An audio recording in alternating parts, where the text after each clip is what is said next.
Je suis en train de lire le livre de Mercure d'Amélie Nothomb durant la fin de semaine et j'ai fini les deux fins, mais il y a encore quelque chose qui me chicote. Puis c'est dans le cas de Françoise. Je me demande pourquoi est-ce que Françoise, comme capitaine au début du livre, dans les alentours de la page 70-80, pourquoi elle n'a pas essayé de se débattre ou de confronter le capitaine quand le capitaine lui a dit qu'elle allait rester là à morte frontière pour le reste de ses jours, qu'elle n'allait plus jamais quitter parce qu'il l'avait découvert en train de mettre du mercure dans une bassine. Pourquoi est-ce que Françoise n'a pas essayé de soit attaquer le capitaine? Parce que comme on dit ici, le capitaine il dit « Comme vous l'avez compris, vous ne quitterez plus morte frontière ». Et la seule réaction de Françoise, c'est de dire « Très bien, dans ce cas, je monte aussitôt chez Hazel, je n'ai déjà que trop tardé ». Elle a aucune réaction. Et quand elle se retrouve chez Hazel, elle n'en parle aucunement à Hazel. Et ensuite, quand le capitaine lui montre sa chambre, tout ce qu'elle fait, c'est demander pour des livres et ensuite dormir. Moi, si j'avais été elle, j'aurais commencé par me débattre contre le capitaine parce qu'on sait que le capitaine est beaucoup plus faible que Françoise et que le capitaine, il oserait jamais soit attaquer une femme ou tuer parce que, comme il l'a dit, son but, ce n'est pas de blesser Hazel ni Françoise, c'est juste de les garder pour elle. Donc, je ne pense pas que le capitaine aurait pu faire de mal à Françoise. S'il vous plaît, répondez à ma question. Pour répondre à ta question qui était pourquoi Françoise ne confronte jamais le capitaine quand elle lui dit qu'elle ne quittera plus Morte-Frontière, dans le fond, moi je pense vraiment que Françoise se fait droguer soit par la nourriture ou parce qu'elle boit. Parce que, elle mentionne qu'elle pense avoir fait droguer et elle résiste pas. Elle va se coucher tout de suite après et elle réussit à quand même dormir bien. Alors, je pense vraiment que c'est pour ça qu'elle confronte pas le capitaine. Et, dans le fond, moi, ma question pour Zoé, c'est pas vraiment une question. C'est qu'est-ce que je comprends pas?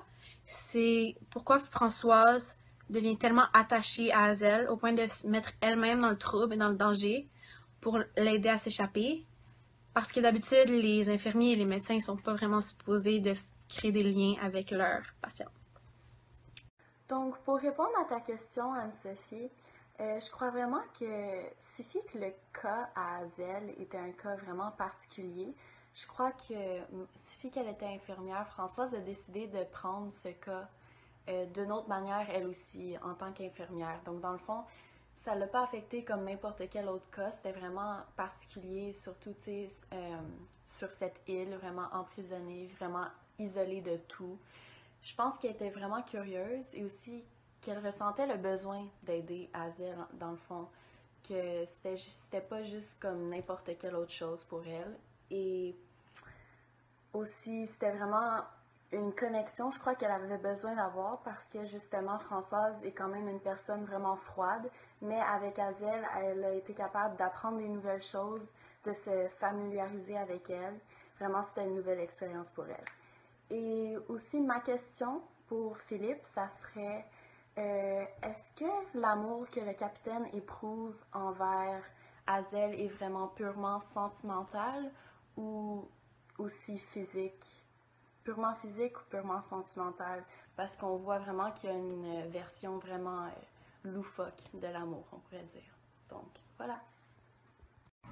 Alors ça, c'est une bonne question. On sait qu'Hazel détient une beauté exceptionnelle, qui nous laisse à croire que le capitaine est un pervers qui ne fait qu'abuser de la naïveté d'Hazel afin de combler ses besoins personnels. Eh bien, contrairement à ce qu'on peut penser, le capitaine éprouve bel et bien une vraie amour envers elle. Tout d'abord, le capitaine croit qu'il y a la résurrection d'Adèle, mais en version améliorée, ce qui lui pousse à la tenir en fait dans le manoir, pour son bien. Mais en fait, quand je dis son bien, je parle bel et bien du point de vue du capitaine, car on sait que c'était pas la meilleure chose, et que lui pensait bien faire. Et j'ai aussi un extrait du livre, dit par le capitaine, qui nous prouve cela. L'amour, c'est une maladie qui rend mauvais. Dès que l'on aime vraiment quelqu'un, on ne peut s'empêcher de lui nuire, même et surtout si on veut le rendre heureux. Bref, le capitaine l'aimait vraiment, mais il n'a juste pas su la mettre à la bonne place.